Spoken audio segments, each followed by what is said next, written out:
করতে পারি, এইটাই আমি প্রার্থনা করি এবং সবাইকে আমি বিজুর আনন্দ এবং শুভেচ্ছা জ্ঞাপন করছি।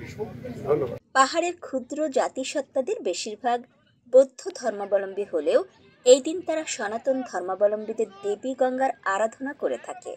ফুল ভাসানো বাদেও আরও দুদিন পাহাড়ি পল্লীগুলোতে বলি খেলা, জলকেলি সহ নানান খেলা অনুষ্ঠিত হবে।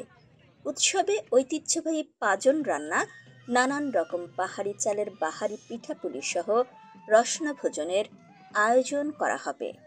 পরিবেশিত হবে সাংস্কৃতিক অনুষ্ঠান।